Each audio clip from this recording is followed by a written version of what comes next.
अस्सलाम वालेकुम, welcome to science with Rumaisa. Dear students, आज के इस वीडियो में हम जो चैप्टर 2 है 9th क्लास की बायोलॉजी का बायोडिवर्सिटी, तो उसके हम शॉर्ट क्वेश्चंस को स्टडी करने वाले हैं।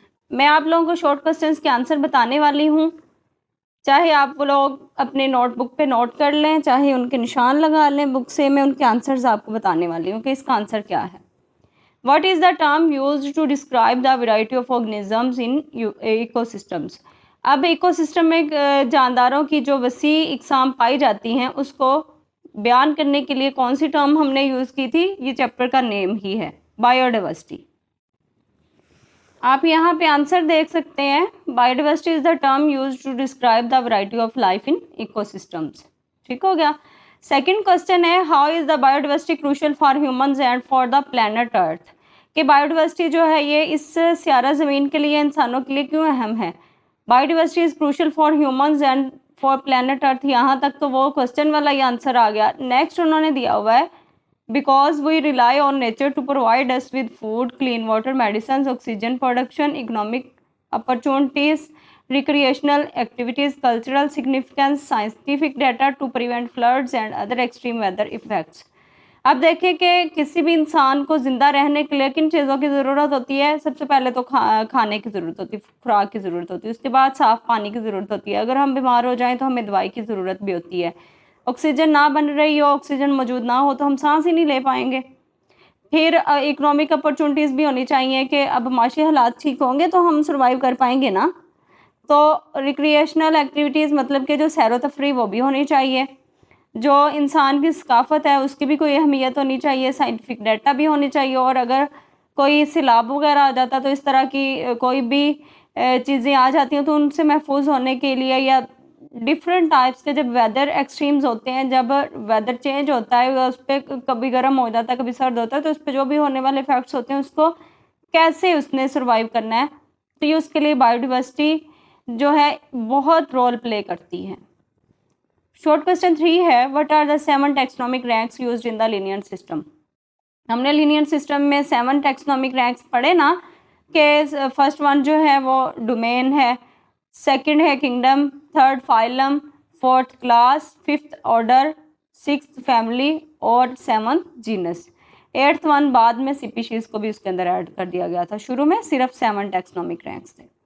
अब फोर्थ क्वेश्चन है, right the taxonomic ranks of line and corn. जो शेर और ये मकई है ना, इनके टैक्सोनॉमिक रैंक्स उन्होंने कहा कि लिखो। अब देखिए टैक्सोनॉमिक रैंक जो लाइन के हैं और कॉर्न के हैं। अब किंगडम, किस किंगडम में लाइन पाया जाता है? एनिमेलिया में। अब देखिए जो लाइन है वो एक एनिमल है ना, वो यूकैरियोटिक है, मल्टी सेलुलर है, ठीक है, और हेटरोट्रॉफिक भी है।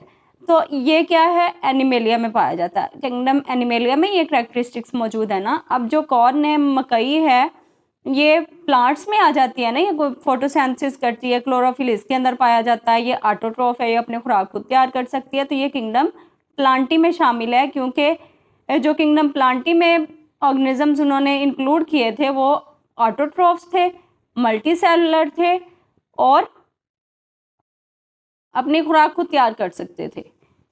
फाइलम कौन सा इनका आ जाता है? कॉर्डेटा लाइन का आ जाता है, और कॉर्न का मैग्नोलियो फाइटा। फिर क्लास आ जाती है मैमलिया, और कॉर्न की क्लास आ जाती है लिलियोसिडा। और लाइन का ऑर्डर क्या है?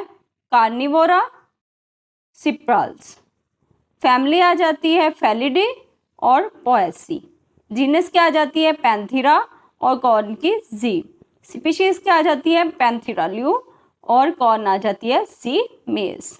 ये इनके क्या हैं? टैक्सोनॉमिक क्लासिफिकेशन है। इस क्वेश्चन का आंसर ये है। What are the basic differences between archaea and bacteria?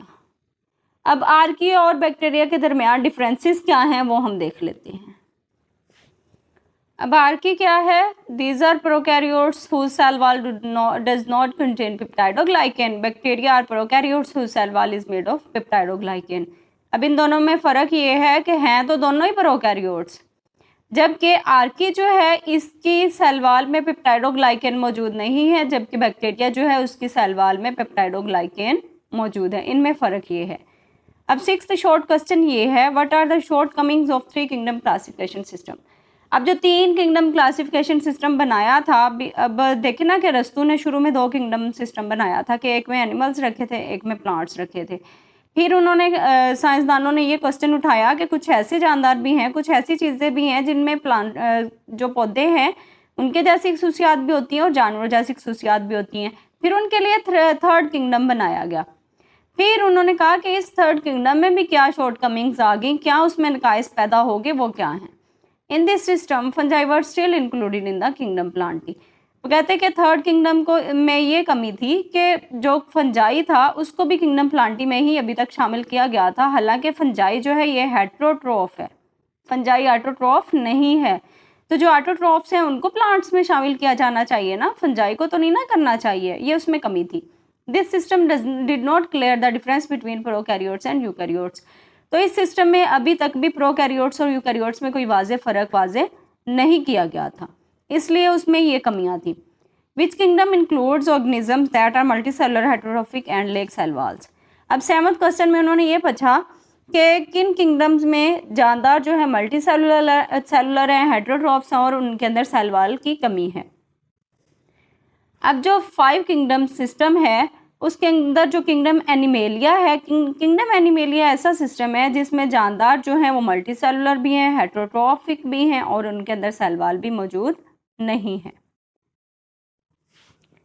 अब 8th क्वेश्चन आ जाता है, enlist the distinguishing characteristics of fungi, कि जो फंजाई की खसूसियात हैं उनमें फ़र्क करें। अब फंजाई की खसूसियात क्या हैं? पहली तो बात यह है कि वो यूकैरियोटिक ऑर्गेनिजम्स हैं।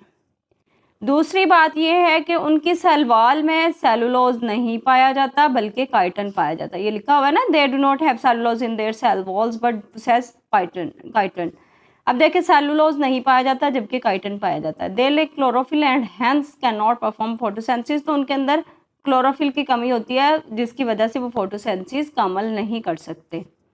दे आर मल्टी सेलुलर। अब देखिए फंजाई जो है ये मल्टी सेलुलर भी है, यूकैरियोटिक भी है और हेटेरोट्रॉफिक भी है। तो ये तीनों खसूसियात को आप यहाँ पे डिफ्रेंशिएट या डिस्टिंग्विश कर सकते हैं। नेक्स्ट 9th क्वेश्चन है, list the 3 main domains that encompass all living organisms. अब वो कहते हैं कि 3 डोमेन्स के नाम लिखें जिनमें जानदारों को इनकम्पास यानी क्लासीफाई किया गया। यहाँ पे 3 डोमेन्स के नाम ही आएंगे। आपको ना कंफ्यूज करने के लिए क्वेश्चन इस तरह से घुमा के दिया हुआ है इनकम्पास से, आप बड़ा मतलब कंफ्यूज हो जाएंगे कि ये क्या है लिखा हुआ इनकम्पास ऑल लिविंग ऑर्गेनिजम्स।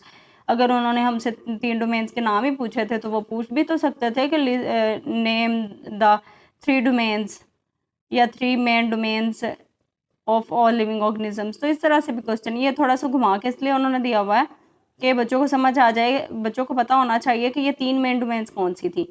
जो 3 डोमेन्स हमने पढ़ी, डोमेन आर्की, बैक्टीरिया, यूकैरिया, ये तीनों ही में जानदारों को इनकम्पास किया गया था, क्लासीफाई किया गया था। फिर 10th क्वेश्चन आ जाता है, why can not we classify viruses in any kingdom, के जो वायरस था उसको हमने किसी भी किंगडम में क्यों क्लासीफाई नहीं किया। इसको हमने पिछली वीडियोस में भी बहुत बार एक्सप्लेन कर लिया कि ये एसेलुलर था, ये कोई भी मतलब ये लाइव नहीं होता, मतलब कि एक्टिव नहीं होता। जब ये किसी जिंदा चीज़ के अंदर जाता है तो एक्टिव होता है, अपनी स्पीशी को आगे बढ़ाता है। जब वैसे होता है अकेला पड़ा होता है तो ये डेड फॉर्म में होता है। We can not classify viruses in any kingdom, virus को हम किसी के भी किंगडम में शामिल नहीं कर सकते थे because they are at border line of living and non living. Border line मतलब कि लिविंग और नॉन लिविंग का मैंने आपको बता दिया कि वो खुद एक तरह से शुरू में नॉन लिविंग शो कर रहा होता है, जब किसी लिविंग थिंग में जाता है तो वो एक्टिव हो जाता है। दे आर एसेलुलर, वो किसी भी सेल से मिलकर नहीं बने होते। दे डिपेंड, हमने पढ़ा ना कि वो सिर्फ जेनेटिक मटेरियल से मिलकर बने होते हैं, उनके अंदर न्यूक्लिक एसिड पाया जाता है। They depend upon the host cell to replicate. अब देखिए होस्ट सेल के अंदर वो जाएंगे तो रेप्लिकेट होंगे, रेप्लिका जो है आगे वो नस्ल अपनी क्रिएट करेंगे एंड सेंथिसाइज देयर प्रोटीन, सो वो अपनी प्रोटीन को बना पाएंगे। अब हम देख लेते हैं 11th last question, how does binomial nomenclature facilitate her communication about organisms across different languages. अब मुख्तलिफ लैंग्वेजेस हैं, मुख्तलिफ ज़बानें हैं, मुख्तलिफ बोलियाँ बोली जाती हैं। जैसे पाकिस्तान में मुख्तलिफ बोलियाँ हमारी डिफरेंट लैंग्वेजेस है, उर्दू भी बोलते हैं, पंजाबी भी बोलते हैं, इंग्लिश भी बोलते हैं। इसी तरह हर कंट्री में, हर रीजन में डिफरेंट लैंग्वेज यूज़ की जाती है। तो कहते हैं कि बाइनोमियल नोमेनक्लेचर ने क्या रोल प्ले किया उसमें, कि जानदारों को जो साइंटिफिक नेम दिए थे। Binomial nomenclature facilitates clear communication about organisms across different languages because, शुरू में तो उसके वाला ही आंसर आ जाएगा ना, वो क्वेश्चन वाला ही, यहाँ से लेके इतना। तो नेक्स्ट उसने क्वेश्चन में क्या लिखा, binomial nomenclature each organism is given a scientific name consist of 2 parts, कि हर साइंसदानों ने बाइनोमियल नोमेनक्लेचर में क्या किया कि जो हर जानदार है उसको एक साइंसी नाम दिया जाएगा। जो साइंसी नाम होगा उसके 2 हिस्से होंगे। First part is the genus name, जो फर्स्ट पार्ट होगा उसका नाम जो होगा वो जीनस होगा, जबकि जो सेकंड पार्ट होगा नेम का वो स्पीशीज नेम होगा। जैसे कि हम ह्यूमंस है ना, हमारा जो साइंटिफिक नेम है वो होमो सैपियंस है, जो होमो वर्ड है वो जीनस नेम है, जबकि सैपियंस जो है वो हमारी स्पीशी नेम है। The word of scientific name are taken from the Latin language, कि जो भी साइंसदानों ने ये तय किया कि जानदारों को जब साइंसी नाम देना है तो उनको कोई और लैंग्वेज इस्तेमाल नहीं करनी, बल्कि लातीनी ज़बान से ही वो वर्ड लिया जाएगा जो भी उनको साइंसी नाम देना होगा। That no country is favoured, कि जो किसी भी कंट्री में नहीं बोला जाएगा। The scientific name of an organism is the same anywhere in the world, कि जो भी साइंसी नाम दिया जाएगा किसी भी जानदार को वो दुनिया में हर जगह पे एक जैसा ही होगा। So this system provides a standard way of communication all over the world, तो इसी वजह से पूरी दुनिया में इनके आपस में कम्युनिकेशन होना भी आसान हो गई। उम्मीद करती हूँ आज का टॉपिक आपको अच्छी तरह समझ आ गया होगा। मज़ीद साइंस लेक्चर्स के लिए, साइंस सब्जेक्ट्स के लेक्चर्स के लिए, 9th और 10th क्लास के बायो फिजिक्स केमिस्ट्री के लेक्चर्स के लिए मेरे चैनल को ज़रूर सब्सक्राइब कीजिए। लाइक शेयर कमेंट करना मत भूलिएगा। अल्लाह हाफिज़।